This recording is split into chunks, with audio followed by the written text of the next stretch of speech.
Assalamualaikum warahmatullahi wabarakatuh. Perkenalkan, nama saya Eka Novandra dengan NIM 230 605 110 117.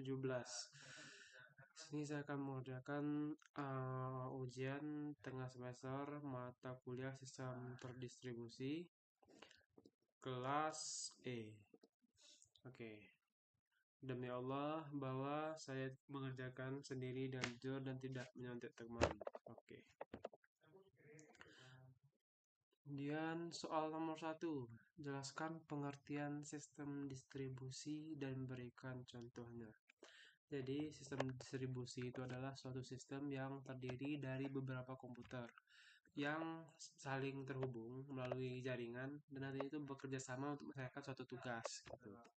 Jadi beban kerja itu tidak hanya ditanggung oleh satu mesin saja, tapi dibagi ke beberapa komputer, sehingga nanti itu prosesnya jadi lebih cepat, efisien, dan juga lebih stabil.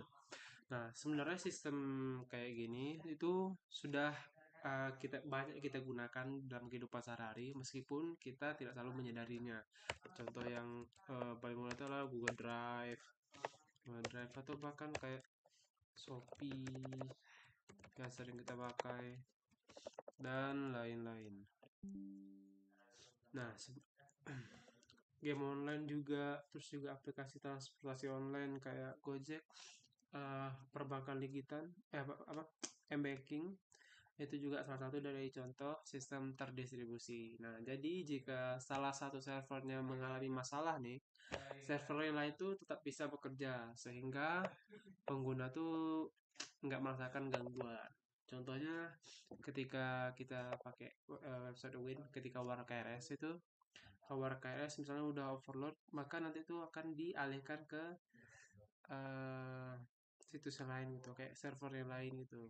Nah, kurang lebih seperti itu. Nah, kemudian sebut dan jelaskan tentang karakteristik sistem terdistribusi. Nah, di sistem terdistribusi ini ada 4 ya, kalau nggak salah. 5. Ada 5 jenis karakteristiknya. Pertama, resource sharing, concurrency, scalability, dan fault tolerance, dan yang terakhir adalah transparency. Nah, yang pertama kita bahas itu adalah resource sharing. Jadi resource sharing seperti namanya, jadi bisa membagi antar pengguna itu bisa berbagi sumber daya. Contohnya seperti berbagi file atau data-data yang lainnya melalui jaringan. Nah, kedua itu adalah konkurensi. Konkurensi artinya pengguna dapat mengakses sistem dan melakukan pekerjaan pada saat yang bersamaan. Nah, kemudian karakteristik selanjutnya adalah scalability. Nah, scalability itu sistem ini mudah diperbesar kapasitasnya dengan menambah komputer baru tanpa merusak sistem yang sudah ada. Yang keempat itu fault tolerance, itu sistem tetap akan berjalan meskipun ada salah satu server atau komputer yang mengalami kerusakan karena ada server lain yang bisa digantikan gitu. Nah, yang terakhir itu adalah transparansi. Jadi di mana pengguna tidak perlu tahu bahwa mereka sedang menggunakan banyak komputer karena sistem terlihat seperti satu kesatuan utuh gitu. Jadi ya begitulah kalau di mata klien ya, di mata pengguna. Nah, kemudian yang ketiga, sebut dan jelaskan tentang arsitektur utama sistem terdistribusi. Ya, secara umum ada 3 arsitektur utama dalam sistem terdistribusi. Pertama adalah client server, di mana server bertugas sebagai layanan atau data, sedangkan yang menyediakan layanan atau data seperti namanya ya server, penyedia gitu, service, penyedia layanan gitu. Nah, sedangkan klien adalah pengguna yang meminta layanan tersebut. Contohnya ketika saya mengakses YouTube misalnya. Nah, saya klik YouTube. Nah, terus kita kayak ngasih sinyal ke si servernya buat kirimin data-data yang ada di YouTube gitu misalnya. Misalnya saya cari ayam. Nanti dari si servernya ngasih data ke kita melalui ini. Nah, ini tampilan yang dikasih sama si itu tadi, servernya tadi. Nah, kurang lebih gitu ya. Client server itu. Nah, yang kedua peer to peer, P2P. Nah, biasanya ini mungkin bagi orang yang berkecimpung di dunia kripto mungkin udah nggak asing ya, tapi di sini agak beda nih. Jadi peer to peer di sini di mana setiap komputer itu bisa menjadi klien dan server secara bersamaan, sehingga mereka tuh bisa saling bertukar data tanpa adanya pusat. Kemudian yang ketiga, three-tiered architecture. Jadi arsitekturnya ada 3 lapisan. Lapisan yang pertama itu adalah lapisan tampilan. Jadi untuk UI, terus ada nanti lapisan logika bisnisnya kayak prosesnya, dan ada lapisan data database. Jadi model ini sering dipakai dalam aplikasi besar seperti banking dan juga e-commerce seperti Shopee, Tokopedia, dan lain-lain.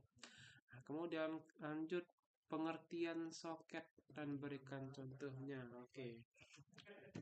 Soket itu adalah kayak sebuah jembatan ya, sebuah jembatan komunikasi antara dua perangkat yang terhubung dalam suatu jaringan. Ibaratnya kayak colokan, apa ya? Ibaratnya kayak kita nelpon nih. Terus ada sebuah, kalau di telepon zaman dulu ya, kalau di telepon zaman dulu kan ada kabel ya. Kabel, nah colokan telepon tuh menghubungkan dua orang agar bisa berbicara. Nah, dengan soket ini, aplikasi di satu komputer tuh bisa dapat mengirim dan menerima data ke komputer lain. Nah, soket itu juga menjadi dasar dari banyak teknologi internet yang kita gunakan sehari-hari. Misalnya saat kita mengirim pesan, bisa pakai WA, contohnya seperti WA, ya, Instagram, Facebook, dan lain-lain. Soket itu membantu pesan tersebut dikirim dari HP kita ke server. Nah, kemudian diteruskan ke HP penerima. Begitu juga dengan aplikasi web atau game online yang memerlukan komunikasi cepat atau real time antara klien dan server.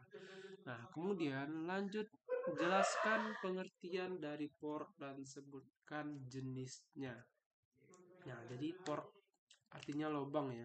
Jadi ibaratnya itu port itu adalah sebuah pintu yang nantinya akan digunakan oleh komputer untuk menerima dan mengirim data dari dan ke jaringan yang diinginkan. Setiap layanan atau aplikasi memiliki nomor port sendiri agar data itu tidak tertukar atau bentrok lah gitu. Nah, misalnya saat kita membuka browser, browser akan terhubung ke server web yang melalui port 80 gitu untuk HTTP. Untuk HTTPS 400-an gitu, 443 mungkin. Port HTTPS.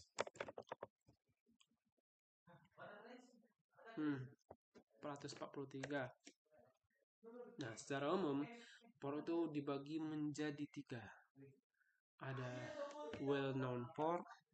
Sebentar. Ilustrasi jenis port.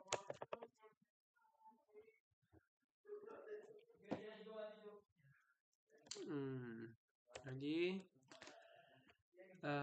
port itu secara umum bisa jadi 3 ya. Ada 3 jenis. Pertama well-known port. Jadi port-port yang udah diketahui. Jadi ada dari 0 sampai 1023. Itu digunakan oleh layanan umum seperti web, terus email, dan juga FTP. Nah, kemudian tuh ada yang port registered. Jadi cuma digunakan oleh aplikasi-aplikasi tertentu yang terdaftar. Dari tadi kan sampai 1023 tuh ya.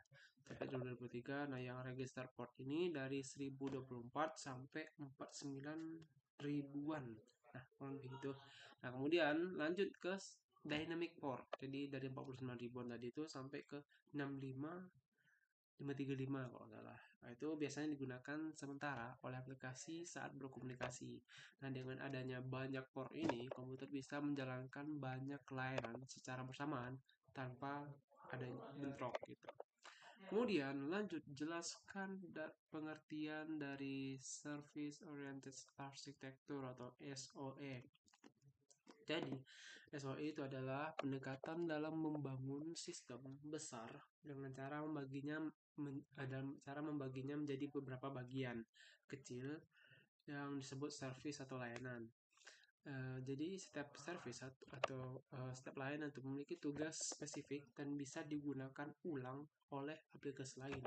Ibaratnya tuh kayak dapur restoran, ada bagian yang khusus memasak nasi, ada yang masak lauk, ada juga yang bikin minuman. Semuanya itu bekerja sendiri, tapi hasilnya itu tetap, tapi hasil akhirnya menjadi satu pakai hidangan untuk pelanggan tadi. Nah, jadi SOE membuat sistem lebih fleksibel, mudah dikelola dan juga cepat dikembangkan. Jadi jika ada suatu perubahan di satu service, kita tidak perlu merombak seluruh sistem gitu. Oke. Kemudian sebut dan jelaskan service di SOE. Dalam SOE sendiri, service adalah komponen yang atau komponen yang menjalankan satu fungsi tertentu dan dapat dipanggil dari mana saja. Nah, set service itu berdiri sendiri dan bisa diakses oleh aplikasi atau service lain melalui jaringan. Contohnya seperti sebuah aplikasi e-commerce. Nah, itu bisa memiliki service login untuk mengolah autentikasi pengguna, kemudian ada service pembayaran untuk pemproses transaksi, dan ada service untuk notifikasi untuk mengirimkan pesan ke pelanggan. Nah, karena service-service ini tadi terpisah, kita bisa mengembangkan dan memperbaiki salah satunya tanpa harus mematikan seluruh sistem untuk itu gitu.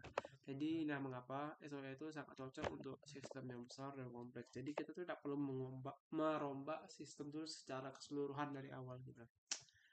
Oke, kemudian lanjut. Jelaskan pengertian dari RPC dan SOAP. Oke. Jadi RPC, sebentar kita cari ilustrasi.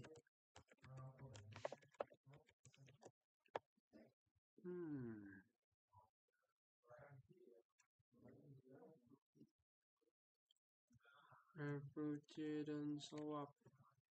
Jadi RPC itu adalah remote procedure call, adalah cara untuk membuat satu komputer meminta ke komputer lain menjalankan perintah tertentu, seolah-olah perintah itu dijalankan di komputer itu sendiri.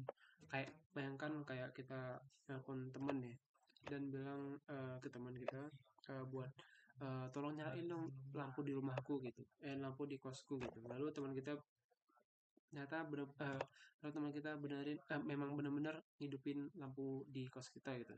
Jadi kurang lebih gitu ya, kayak kita nelpon terus perintah itu dilaksanakan gitu. Nah, kemudian walaupun kita tidak benar-benar ada di sana gitu.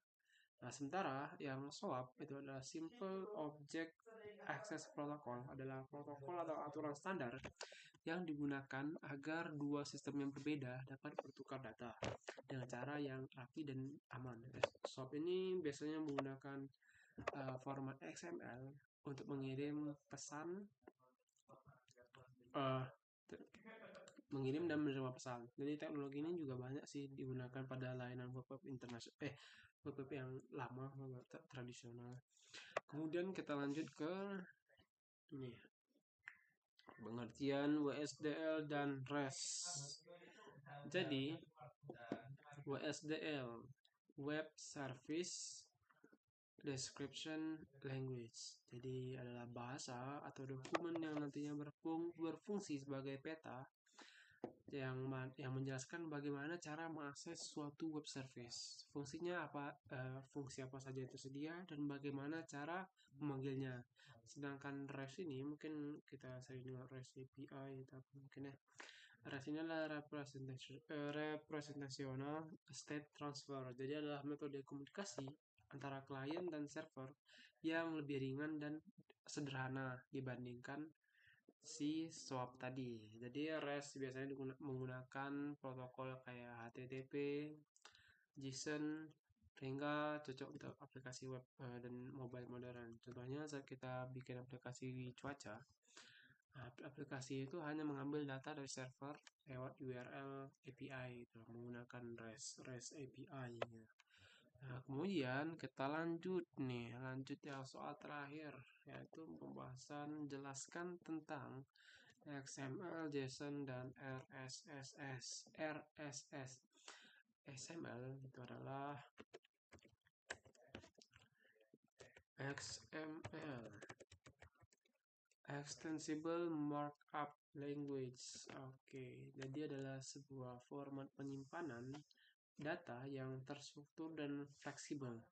Nah, XML ini sendiri sering dipakai untuk komunikasi antar sistem yang kompleks, terutama tadi di swap ini. Nah, kan tadi REST ini kan yang lebih sederhana di swap kan. Nah, jadi biasanya itu XML itu digunakan di swap ini. Nah, kemudian JSON, JavaScript Object Notation, adalah sebuah format data yang lebih ringan dan mudah dibaca oleh manusia manapun, manusia maupun komputer. Mungkin di beberapa matkul yang lalu sering kita pakai file format JSON ya, contohnya kayak uh, di website yang pernah kita buat. Nah, kurang lebih itu menggunakan file JSON. Terus JSON ini adalah JSON saat ini tuh menjadi format utama dalam komunikasi REST API. Jadi seperti aplikasi web dan mobile. Sedangkan RSS ini, Release Simple Syndication, adalah format yang digunakan untuk mengirimkan update konten secara otomatis. Misalnya artikel blog dan berita. Nah, dengan RSS ini, pengguna atau user itu tidak perlu membuka situs satu persatu karena update akan dikirim langsung ke si ini. Nah, kurang lebih gitu. Sekian dari saya, kurang lebihnya mohon maaf. Wassalamualaikum warahmatullahi wabarakatuh.